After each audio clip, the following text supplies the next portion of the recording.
ஏய் நந்தி, நல்லா கேட்டுக்கோப்பா. நீதிமன்றம் கோர்ட் டெல்லி டு தமிழ்நாடு. வானரப்பட முப்பட வீரர்களுக்கு மிலிட்ரிக்கு நீதிமன்றம் உள்ள நீதிமன்றத்திலையும் கேட்டுக்கோ.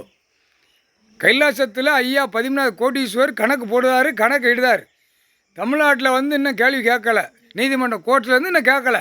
டெல்லி, மகாராஷ்டிரா நீதிமன்றம் கோர்ட்டு, காஷ்மீரில் உள்ள கோர்ட்டு நீதிமன்றம் கோர்ட்டு, அங்கேயும் கேட்டுக்கோ.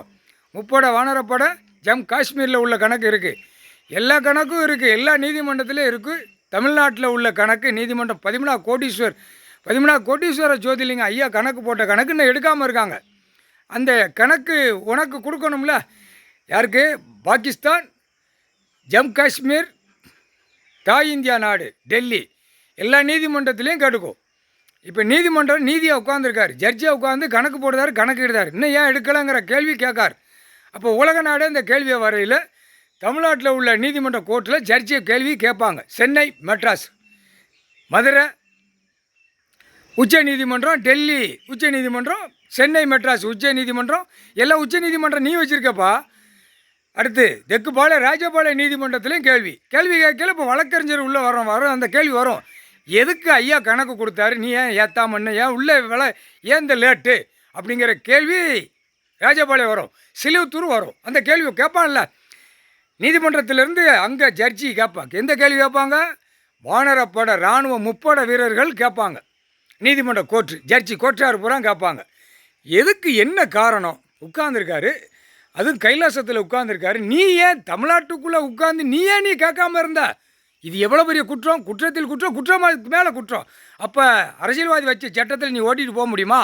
எல்லாம் பார்டரில் பூரா வீட்டுக்கு ஒன்று வானரப்பட இராணுவத்துக்கு வேலை பார்க்கான், பார்டரில் போட்டு தான். அவன் பூரா குடும்பத்தில் செத்து போகிறான். அவன் குடும்பத்தில் பாவம். இது எவ்வளோ பெரிய பாவம். இவன் பேப்பரை வீசி விட்டு போயிருந்தான். அந்த உயிர் வாங்க முடியுமா? அவன் பெற்று எடுத்து வளர்த்து தன்னால் கண்ணீர் விட்டு வளர்த்து எல்லை பாதுகாப்புக்கு வாரிசை கொண்டு வந்து விடுதான். அவன் பிள்ளையை விடுதான் ஒரு சம்பளத்துக்காக. 50,000 சம்பளம், 30,000 சம்பளத்துக்கு கொண்டு வந்து விட்டுதான். அப்போ உயிர் போனால் இந்த அரசியல்வாதி வாங்கி கொடுக்க முடியுமா? அந்த கேள்வி வரும். அப்போ எதுக்கு நீதிமன்றம்? இப்போ எத்தனை பேர் செத்துக்கிட்டு இருக்கான்? அப்போ இந்த கேள்வி கேட்கல. தமிழ்நாட்டில் உள்ள நீதிமன்றத்தில் ஜட்ஜி கோட்டார பூராமே கேள்வி வரும். முற்றுப்புள்ளி வைப்பான். அந்த மாதிரி அவர் கொண்டு வருவார். சீலை குத்திட்டார்ல. இப்போ ஜட்ஜிக்கு டெல்லி டு தமிழ்நாடு வரைக்கும் சீல் குத்திட்டார். தப்பு. அப்போ என் இடத்துல நான் கைலாசத்தில் நான் கணக்கு போடுறேன், நீ ஏன் எடுக்கல அப்படிங்கிற ஒரு முற்றுப்புள்ளி வச்சுட்டார். வச்சு சீலை குத்திட்டார்.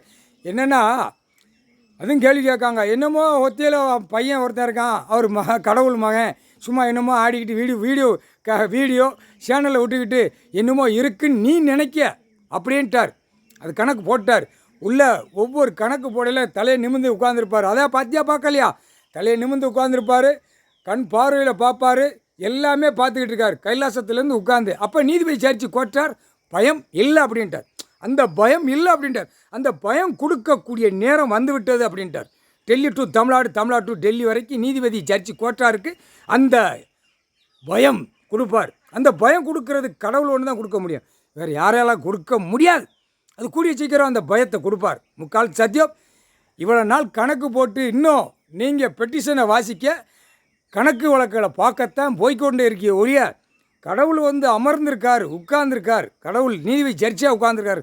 கணக்கு பார்க்கலையில அந்த முற்றுப்புள்ளி வராதில்ல. அவர் அப்படியே விட்டுக்கிட்டே விளையாட்டு. அவர் கொட்டு மேலே, நீங்கள் கொட்டு மேலே அடித்த மாதிரி அவர் கொட்டு மேலே அடிக்கலை. கணக்கு விட்டு திரை லோகத்தில் கொட்டு மேலே அடித்து போய்கிட்டே இருக்குது. அதுக்கு தான் முற்றுப்புள்ளி வைக்கார். முக்கால் சத்தியம். நந்தி கணக்கு விட்டேன்ப்பா. கூடிய சீக்கிரம் ஜட்ஜி கோட்டார் பூரா கேட்க பாருப்பா. ஏன்னா அழிவுக்குள்ள கணக்கு எடுத்துட்டார். அழிவுக்குள்ளது. இப்போ டெல்லி டு தமிழ்நாடு வரைக்கும் எல்லாமே நுப்பாட்டிடுவார். ஏர்போர்ட்டை நுப்பாட்டிடுவார், கப்பல் துறை நுப்பாட்டிடுவார்.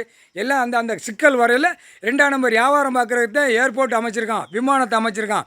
அடுத்தாப்புல கப்பல் துறைமே 2ஆம் நம்பர் போக்குவரத்துக்கு அமைச்சிருக்கான் அரசியல்வாதி.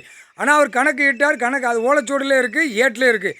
அரசியல்வாதி ஒட்டு மொத்தமாக அள்ளி உள்ளே கொண்டு போகிறதுக்கு கணக்கு இருக்குது. அது இராணுவ முப்படை வீரர் எல்லாமே இவருடைய படை, எங்கள் ஐயாவுடைய படை. எங்கள் ஐயா படைகளை பாடலில் தள்ளிட்டான். சொத்து உள்ளே அனுபவித்து நல்லா விற்று தின்னு கொளுத்து மப்பேறி போய் அவன் பொண்டாட்டி பிள்ளையோட சொருவி நடத்துதான். அப்போ இவர் சொருவார். எப்படி சொருவுதாருன்னு வார். முக்கால் சத்தியம்.